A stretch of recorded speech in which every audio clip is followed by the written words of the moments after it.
स्नेह की जो भावना है हर आत्मा के प्रति, एक कल्याण की भावना, एक बाबा के संबंध के आधार से हर आत्मा के साथ रूहानी संबंध की भावना, ये हमेशा हम बच्चों को अनुभव होनी चाहिए।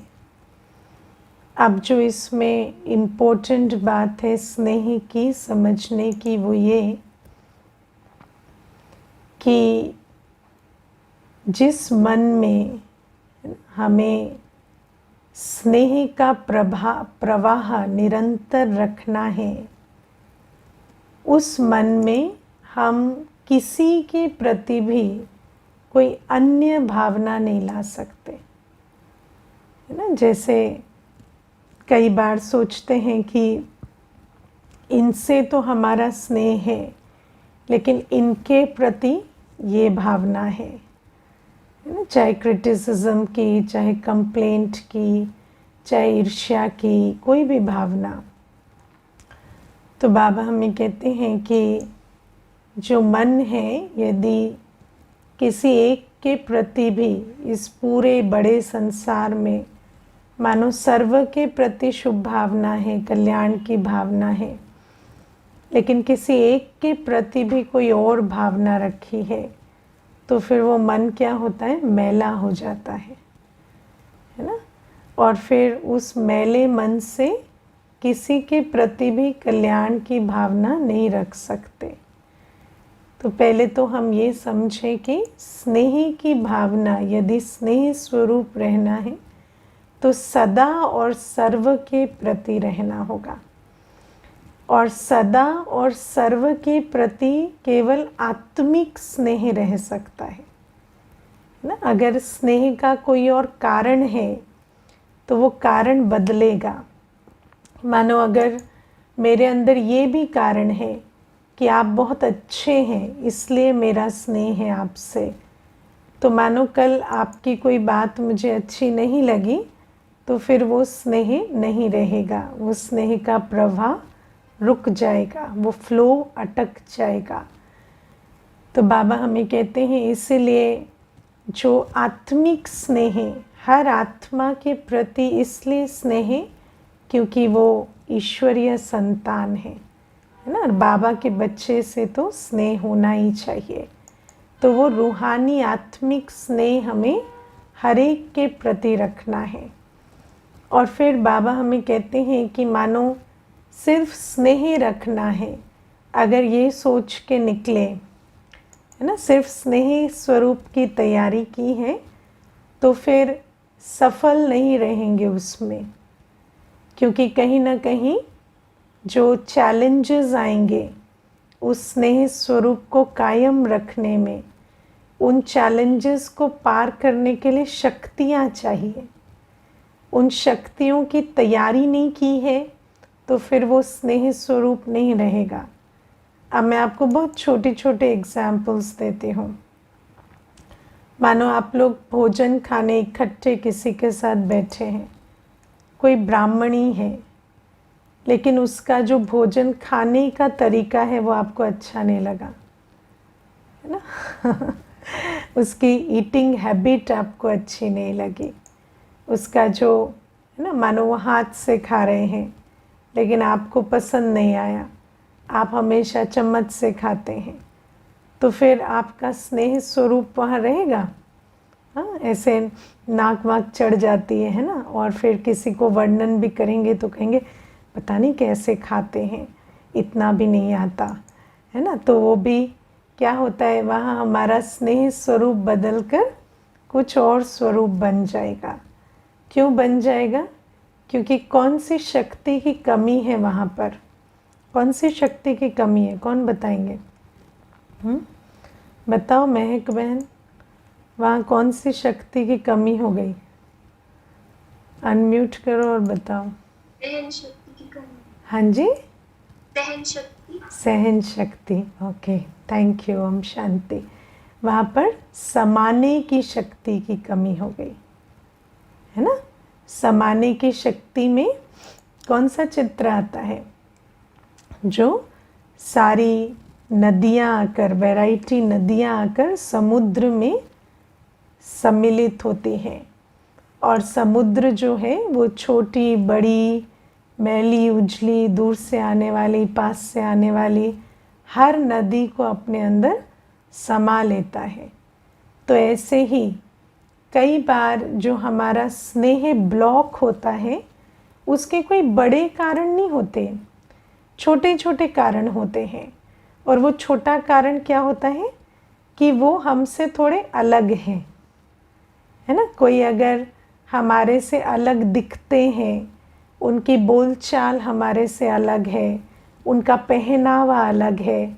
अब देखो, जब हम ब्राह्मण परिवार में आते हैं तो फिर भी काफ़ी यूनिफॉर्मिटी होती है ना, क्योंकि मोस्टली सबका जो भोजन है, पहनावा है, वो एक टाइप का हो जाता है।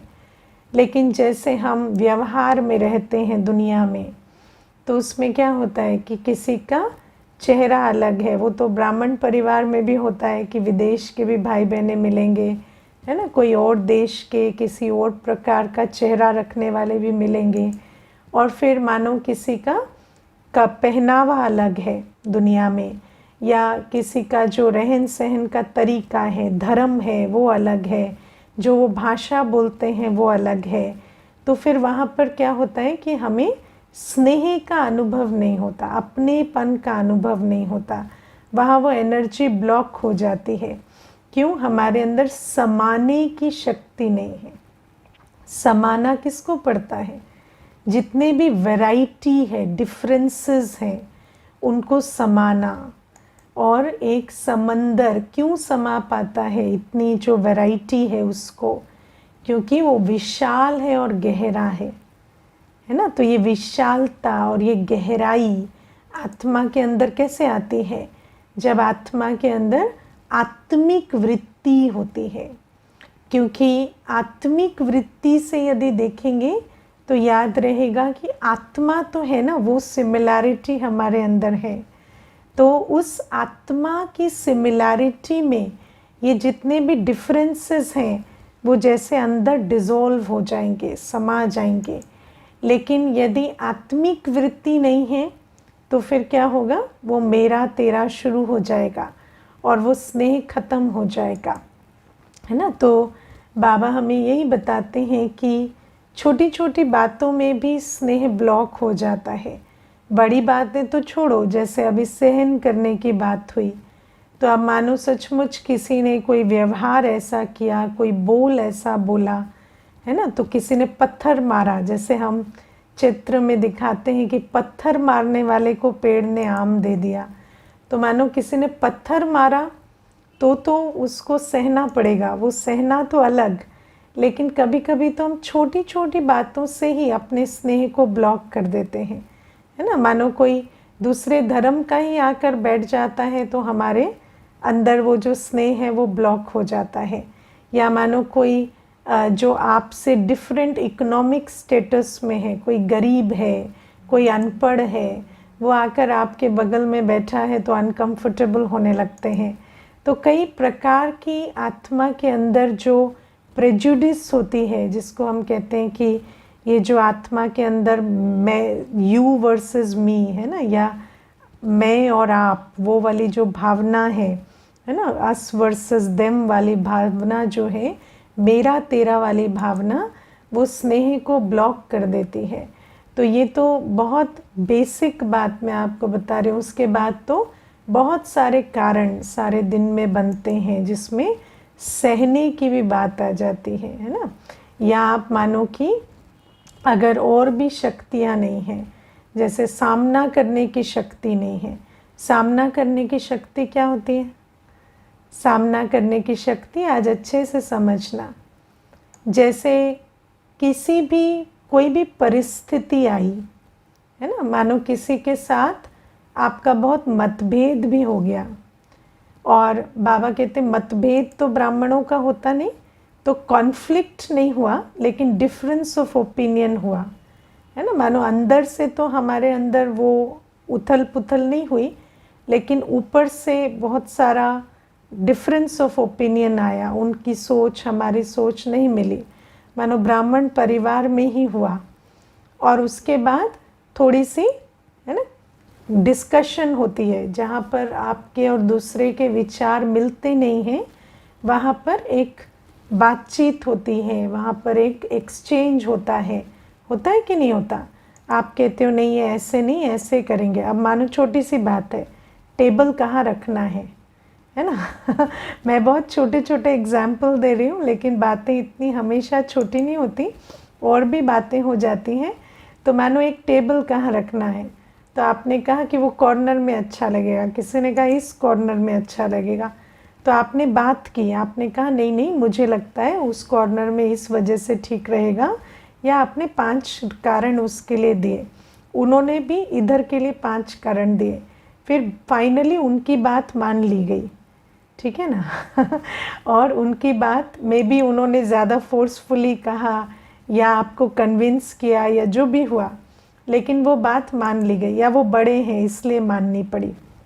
अब वो बात सारी होने के बाद अगर आपके व्यवहार में, आपकी भावनाओं में फ़र्क आ गया, अगर आप उस इंसिडेंट के पार नहीं जा सके, फिर से आप नॉर्मल नहीं हो सके, है ना, फिर से आप अपने स्नेह स्वरूप में नहीं आ सके, आपको बार बार उस आत्मा के संपर्क में आने से वही वाली भावनाएं आती हैं कि ये तो डोमिनेट करते हैं, ये तो अपनी चलाते हैं, इनको तो कुछ कहो तो ये सुनते नहीं हैं।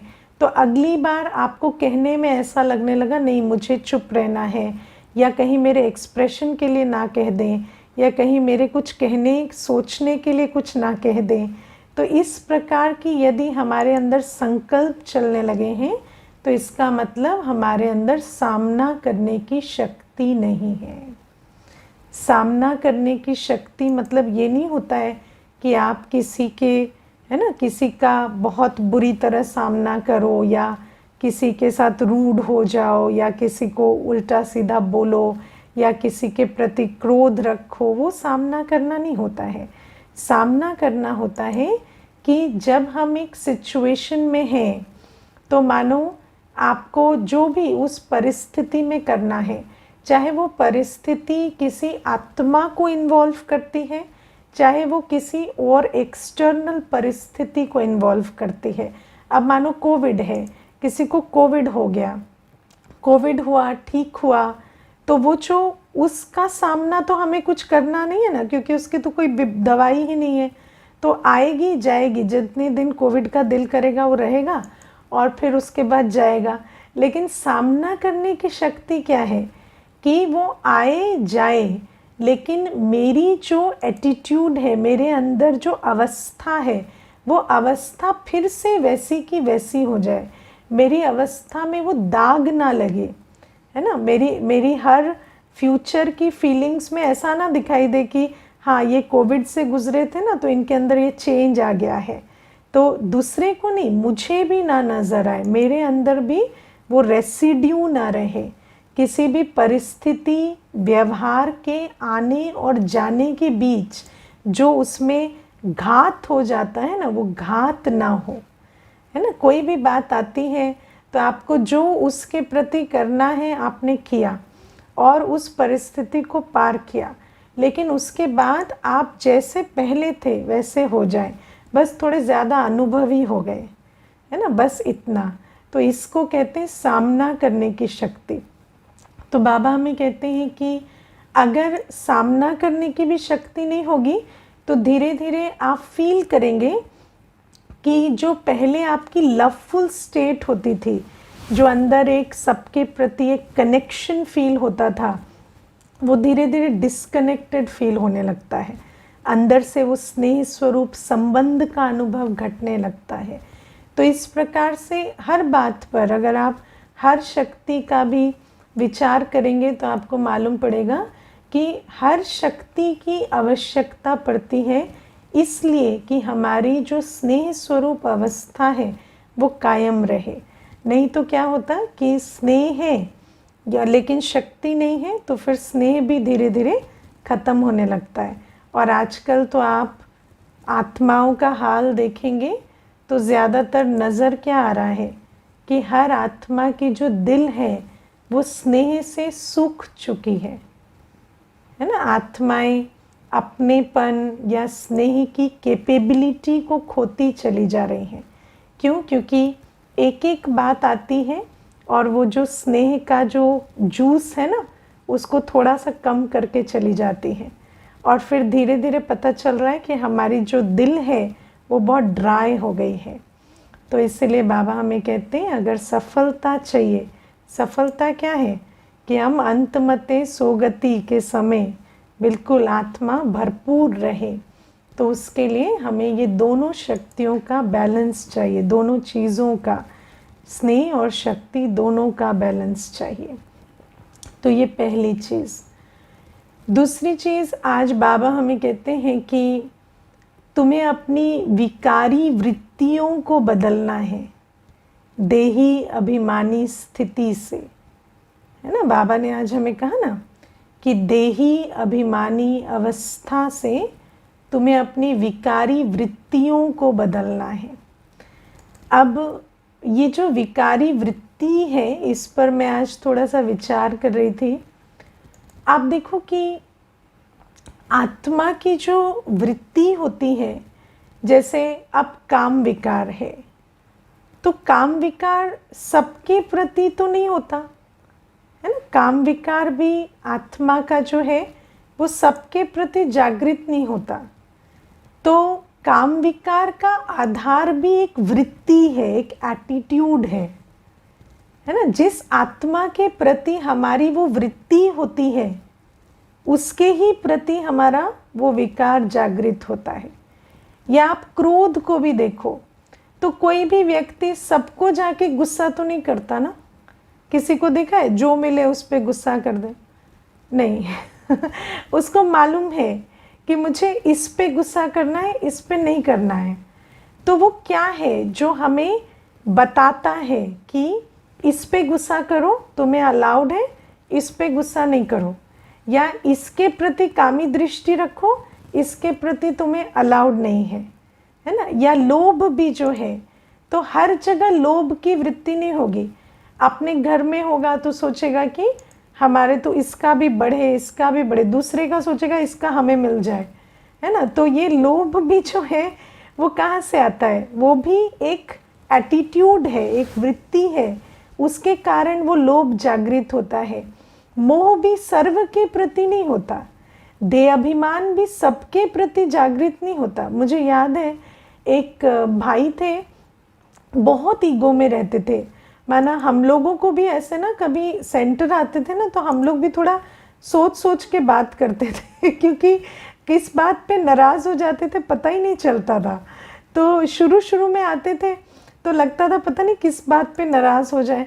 तो फिर एक बार देखा मैंने उनको अपने पोते के साथ, छोटा सा पोता उनको थप्पड़ मार रहा है, उनके बाल खींच रहा है, सब कुछ कर रहा है और वो उसको बहुत प्यार से पुचकार रहे थे। तो आप सोचो कि ऐसा भी आत्मा जिसको इतनी ईगो है, उसकी भी ईगो उस बच्चे के सामने जागृत नहीं हो रही है। उसको वो बच्चे का कुछ भी करना ऐसा नहीं लग रहा कि मेरी इंसल्ट हो गई। तो आप इस चीज़ को आज विचार करना कि ये विकारी वृत्ति कैसी चीज़ होती है। ये एक वृत्ति है, जिस वृत्ति के कारण आपको वो इंडिकेशन मिलता है कि यहाँ अलाउड है, यहाँ अलाउड नहीं है ना। तो अभी मान लो किसी को कोई कहता है कि ये तो, किसी को आप कहेंगे ये आपकी बहन है, तो बहुत नाराज़ हो जाएंगे, है ना। कहेंगे नहीं नहीं हमारी बहन नहीं है, हमारी पत्नी है। तो ऐसा क्या हो गया बहन कहने में या पत्नी कहने में? क्यों? उनकी विकारी वृत्ति वहाँ अटकी हुई है ना, तो उसको बुरा लग गया कि उस विकारी वृत्ति को बुरा लग गया, है ना। या कहेंगे कि हम फ्रेंड्स नहीं हैं, हम गर्लफ्रेंड बॉयफ्रेंड है, तो वो कहाँ से आता है? तो उनके प्रति विकारी वृत्ति है, इसीलिए आपको फ़र्क पता चलता है कि फ्रेंड नहीं है, ये बॉयफ्रेंड है या ये गर्लफ्रेंड है। तो ये सारा कहाँ से आता है? ये वृत्ति का चक्कर है। या एंगर भी तो जो है, तो ये छोटा है, ये कमज़ोर है, या ये मेरे तरफ, मेरे ऊपर आश्रित है। तो जो आश्रित है, कमज़ोर है, छोटा है, उसके प्रति हमारे क्रोध की वृत्ति जागृत होती है। तो अगर आप देखेंगे तो ये जो देह अभिमान है, ये स्त्री है, ये पुरुष है, ये सुंदर स्त्री है, ये ऐसा इस ढांचे का पुरुष है, जैसा कई बार कहेंगे ना कि इस प्रकार की मेरी प्रेफरेंस है, शादी के लिए भी कहते हैं ऐसा ऐसा ऐसा ऐसा पुरुष चोला चाहिए, ऐसी स्त्री चाहिए। तो वो सब क्या है, वो सब हमारी वृत्ति की आइडेंटिफिकेशन है। हमारी विकारी वृत्ति कहाँ जागृत होती है उसका वो आइडेंटिफिकेशन है। या क्रोध की भी वृत्ति आप देखेंगे तो पता चलता है कि ये जो कमज़ोर है, लाचार है, या जो जवाब नहीं देता, या जिसको आप धन से पोषित करते हैं, जिसके प्रति आपका धन लगता है, जो आपके ऊपर आधारित है, आश्रित है, उसके प्रति आपकी क्रोध की वृत्ति जाती है। तो अगर हम ध्यान से देखें तो इन वृत्तियों का सारा संबंध कहाँ से है? देह के किसी न किसी पैरामीटर से, है ना। स्टेटस, वस्तु, व्यक्ति, वैभव, है ना। तो व्यक्ति का जेंडर, व्यक्ति का बनावट, पहनावट, उसका लुक, या उसकी जो आर्थिक अवस्था है, या उसका जो स्टेटस है, या वो कितना कमाता है, या मोह की वृत्ति का जो आधार होता है वो होता है संबंध। ये मेरे किस संबंध में है? तो जो जिसके साथ संबंध है उसके प्रति मोह की वृत्ति जाती है। या देह अभिमान जो है वो भी छोटा बड़ा, ऊंचा नीचा, अमीर गरीब, अशक्त या, है ना, शक्तिशाली, इस प्रकार के मापदंड के हिसाब से हमारी वृत्ति परिवर्तन होती है। तो बाबा कहते हैं कि जब तक तुम देह की दृष्टि रखोगे, देह की दृष्टि में सब कुछ आता है, देह के संबंध, देह के लेबल्स, टाइटल्स, पोजीशंस। तो ये जो देह की वृत्ति है ये तुम्हारे अंदर विकारी वृत्ति को जन्म देती है। इसीलिए, और लेकिन जो मूल बात यहाँ जिसको मैं अंडरलाइन करना चाहती हूँ वो ये कि देहिक वृत्ति को, जैसे मैं अगर अपने आप को बार बार कहूँ कि आप उसको नहीं देखो, है ना, आत्मा को देखो, लेकिन देहिक वृत्ति को बदलने का जो मेथड है वो ये नहीं है कि आप अन्य के प्रति अपनी दृष्टि बदलें। सबसे पहले आपको अपनी जो स्मृति है कि मैं देह नहीं आत्मा हूँ, इस पे काम करना पड़ेगा। क्योंकि बहुत सिंपल सा नियम है, we perceive as we are. हम जैसे हैं हम वैसा ही देखते हैं। तो अगर मेरे अंदर दैहिक दृष्टि है स्वयं को लेकर, अगर मुझे ऐसा लगता है कि मेरा पद पोजीशन बहुत ऊंचा है या मैं बहुत धनवान हूँ, मेरे अंदर अगर ये अंदर चलता है, स्मृति में है, तो मुझे दूसरे का पद पोजीशन ना दिखाई दे, धन ना दिखाई दे, ऐसा नहीं हो सकता। क्योंकि जो आप अपने प्रति देखेंगे वो आपको दूसरे के प्रति अवश्य दिखाई देगा। इसीलिए बाबा हमें कहते हैं कि ये जो देही अभिमानी अवस्था का अभ्यास है ना, बाबा ने कहा कि भक्ति में भी कहते हैं एक को याद करो, लेकिन हमारी जो ये विकारी वृत्ति है ये हमारी याद को कईयों में अटका के रखती है ना। याद कौन आता है? जहाँ पर हमारी विकारी वृत्तियाँ अटकी हुई हैं। सिर्फ वो याद नहीं आते जहाँ काम विकार है या मोह है, वो भी याद आते हैं जहाँ क्रोध है ना। तो बाबा हमें कहते हैं अगर याद को भी एक का बनाना है तो इन विकारी वृत्तियों से अपनी बुद्धि को फ्री करना पड़ेगा। और फिर वो जो प्रोसेस है उसका जो मूल है वो ये है कि हम अपने को मैं आत्मा हूँ ये बहुत अच्छा पक्का करें। और जितना जितना मैं आत्मा हूँ ये पक्का होगा। अब पक्का कैसे होगा? जितना आप उसमें मेहनत करेंगे, है ना। सारी बात कहाँ आके रहती है? मेहनत की, अभ्यास की बात। देखो मैं ऐसा समझती हूँ कि हम लोग जितने भी अभी क्लास में बैठे हैं कोई भी ऐसा नहीं है जिसको ज्ञान की क्लैरिटी नहीं हो रही है, क्योंकि रोज़ इतना भर भर के समझाया जा रहा है ना। मुरली, मंथन, क्विज़, तो माना ऐसा तो नहीं है कि कोई ज्ञान समझ में नहीं आ रहा है। लेकिन जो मेन जो जहाँ पर हमारी डेफिशिएंसी रह रही है वो कहाँ है? अभ्यास में ही तो रह रही है ना। तो इसीलिए अभ्यास का टाइम टेबल बनाओ, बहुत मेहनत करनी पड़ेगी, क्योंकि सब कुछ समझा। देखो, अगर आपने कभी फील किया है कि एग्ज़ाम देने गए और सारे क्वेश्चन आते थे लेकिन उस समय पर किए नहीं, है ना, हो नहीं पाए, टाइम ख़त्म हो गया या उस समय दिमाग काम नहीं किया और वापस आए और पता चला कि सारे आंसर आते थे और फिर ये छूट गया वो छूट गया, तो कितना पछतावा होता है ना। अब जिसको पता नहीं उसको तो बहुत रिलैक्स रहता है, वो सोचता है अरे मेरे को तो 30 आता था, मैंने 30 कर दिया, बहुत अच्छा, 30 मार्क्स आ जाएंगे, बहुत खुशी की बात है। लेकिन जिसको सब कुछ आता है और अगर फिर वो ना कर पाए तो बहुत बुरा लगता है। तो ऐसे ही अभी हम सब कुछ समझ चुके हैं, हमें प्रॉब्लम भी मालूम है, सल्यूशन भी मालूम है, लेकिन ये जो याद, धारणा और सेवा, ये जो 3 सब्जेक्ट है ना, क्योंकि ज्ञान तो बहुत अच्छा समझ आ रहा है लेकिन याद, धारणा और सेवा है ना, तो जितना हम साइलेंस में बैठेंगे, याद का अभ्यास करेंगे, आत्मा समझ बाबा को याद करेंगे, धारणा करेंगे, अटेंशन देंगे अपनी प्योरिटी पर, मनसा की प्योरिटी, भोजन की प्योरिटी, जीवन की प्योरिटी, ब्रह्मचर्य की धारणा, तो उतना हमारी अवस्था परिपक्व होगी। और सेवा भी, है ना, क्योंकि सेवा से विघ्न कटते हैं, सेवा से पुण्य का खाता जमा होता है, सेवा से बुद्धि का ताला खुलता है।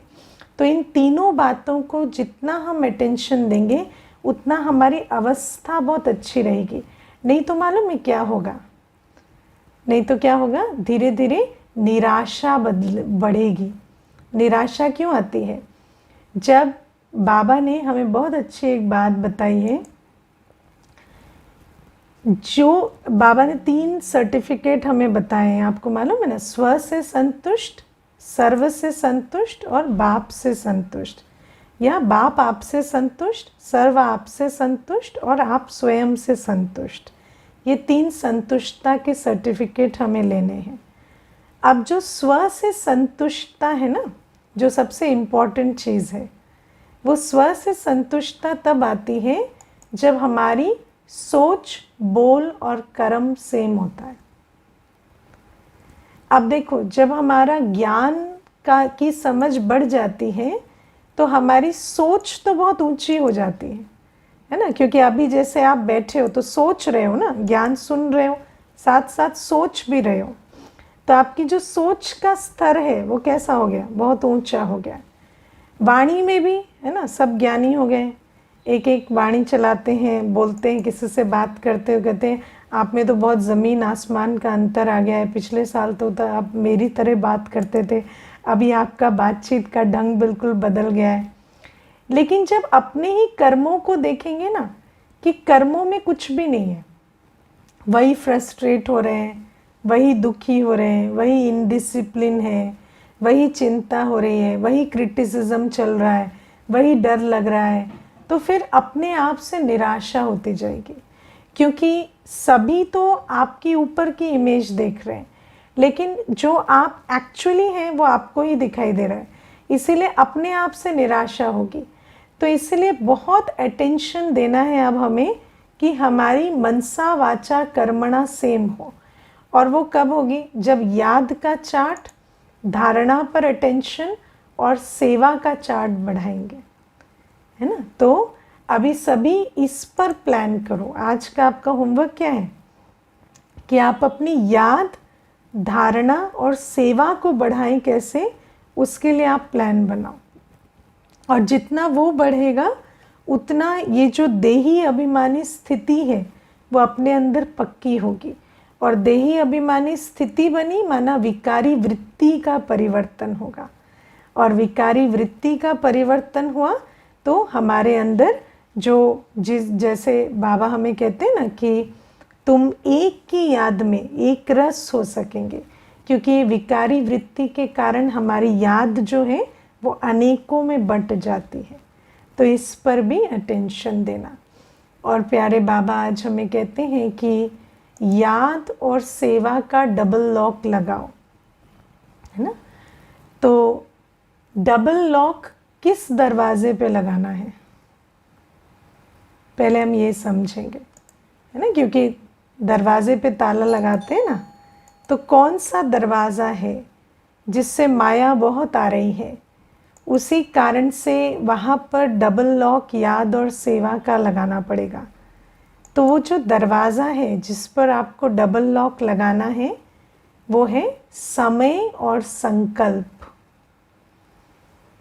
समय और संकल्प, जहाँ से माया का द्वार खुलता है। आपने कभी देखा है जिस दिन आप बहुत बिजी रहे हैं उस दिन माया आती है आपको? नहीं। फ्री टाइम तो माया। संकल्प बिजी है, अभी 1 घंटा श्रेष्ठ संकल्प मुरली सुन रहे हैं, क्लास सुन रहे हैं, माया आती है? बहुत अच्छा, बिल्कुल देवताई अनुभव होता है। लेकिन माया कैसे आएगी? जैसे ही अभी क्लास बंद हो जाएगी और फिर ऐसे 10 मिनट बैठेंगे ना, तो 10 मिनट में सारी दुनिया के, है ना, मायावी विचार अंदर आ जाएंगे। तो बाबा हमें कहते हैं इसीलिए ये जो संकल्प और समय के द्वार को, ये 2 बातों से, याद और सेवा से बंद करके रखो। संकल्पों को सदा बाबा की याद में बिजी रखो, है ना, और हर समय सेवा में बिजी रहो। कोई भी ऐसा समय ना हो जो तुम सेवा में बिजी नहीं हो, ठीक है। अब जैसे हम लौकिक में रहते हैं तो कई बार हम सोचते हैं कि हम सारे दिन क्या सेवा करें। तो बाबा हमें कहते हैं कि लौकिक को ही अलौकिक बनाओ, वृत्ति सेवा की लाओ। चाहे आप साधारण से साधारण काम भी कर रहे हैं तो भी वृत्ति क्या होनी चाहिए? सेवा की, स्वार्थ की नहीं। देखो, स्वार्थ और सेवा में क्या अंतर है? जब मेरा समझते हैं तो स्वार्थ है, जब तेरा समझ के करते हैं तो सेवा है ना। लेकिन तेरा कब बनेगा? जब उसका कुछ अंश हम यज्ञ में ज़रूर लगाएं। अब जैसे हम धन कमाते हैं तो अगर हम दिन के 10 घंटे, 12 घंटे, 8 घंटे जो भी धन कमाने में लगाते तो उसमें स्वार्थ की जगह सेवा की भावना कब आएगी? जब हम उस धन को यज्ञ में लगाएंगे। अब हम सारे दिन घर में रहते हैं, है ना, घर की देख रेख करते हैं, घर की संभाल करते हैं, भोजन बनाते हैं। तो जब हम उस घर को ईश्वरीय कार्य में लगाएंगे, है ना, जैसे अभी आप बैठे हैं तो कभी प्रोग्राम ऑर्गेनाइज करो, है ना, घर में बुलाओ सबको और फिर सबको कनेक्ट करो और एक क्लास कराओ। ऐसे करा सकते हैं कि नहीं? करा सकते हैं ना। जहाँ बैठे हैं अड़ोसियों पड़ोसियों को इनविटेशन दो, संबंधियों को इनविटेशन दो और फिर सबको बिठाओ और बड़ी स्क्रीन लगा के क्लास कराओ, है ना। मुझे बताओ, मैं क्लास कराऊंगी, अलग से भी कराऊंगी। तो बाबा हमें कहते हैं जो भी स्थान है, जिस स्थान को तुम्हें एक सेवा स्थान, मेरा स्वार्थ निकल जाए और सेवा की वृत्ति आ जाए तो उसको सेवा में लगाओ। भोजन है तो भोजन बनाते समय बाबा को क्या पसंद है, बाबा की श्रीमत कौन सा भोजन बनाने की है वो पहले याद आए। बच्चे को क्या खाना पसंद है ना, युगल को क्या पसंद है वो याद ना आए, पहले बाबा की श्रीमत प्रमाण बनाना है वो याद रहे। बनाते समय बाबा याद रहे तो उससे स्वार्थ निकलकर वो भोजन बनाना एक सेवा का कार्य हो जाएगा। और जब हमारी वृत्ति सेवा की बन जाती है तो आप देखेंगे कि अगर मानो कल किसी ने आपको कह भी दिया ना ये घर आपका नहीं है, तो आपको वो अंदर से भावना रहेगी ये बाबा का घर है, यहाँ बाबा की सेवा होती है ना। या ये जो भोजन, ये जो कार्य मैं करती हूँ ये बाबा का भोग बनाती हूँ, बाबा के प्रति कार्य करती हूँ। या धन में कमाती हूँ तो ये बाबा का है, बाबा का काम है, तो उसमें कोई भी विघ्न आएगा, कोई भी, क्योंकि देखो हमेशा परिस्थिति सेम नहीं रहती ना, ऊपर नीचे होगी परिस्थिति, लेकिन आपको घबराहट नहीं होगी, चिंता नहीं होगी, क्यों? आपके अंदर पक्का है कि मेरा नहीं है, बाबा का है, तो बाबा संभालेगा। माया क्या होती है? माया ये नहीं होती है कि कोई परिस्थिति ना आए, लेकिन माया माना परिस्थिति आई और अंदर हलचल आ गई, उसको कहते हैं माया ने वार किया। तो बाबा कहते हैं अगर माया जीत बनना है तो याद और सेवा का डबल लॉक अपने संकल्प और समय पर लगा कर रखो। जब भी आप फ्री हुए, संकल्प फ्री हुए, है ना, कोई और कुछ सुन नहीं रहे, कुछ काम नहीं कर रहे, कोई और प्लानिंग नहीं कर रहे, तो उस समय पर अपने संकल्पों को क्या करना है? अपने संकल्पों को सीधा एक अटेंशन में रखना है, एक स्वमान लेके बैठना है, बाबा के एक गुण को याद करके बैठना है। कभी भी संकल्प को फ्री नहीं छोड़ो, क्योंकि संकल्प को फ्री छोड़ेंगे तो वहाँ पर माया का दरवाज़ा खुल जाएगा। ठीक है, तो विकारी वृत्तियों को बदलना है, देही अभिमानी स्थिति से स्नेह और शक्ति का बैलेंस बनाना है सफलता के लिए, और याद और सेवा का डबल लॉक लगाना है माया जीत बनने के लिए। ओके, ओम शांति।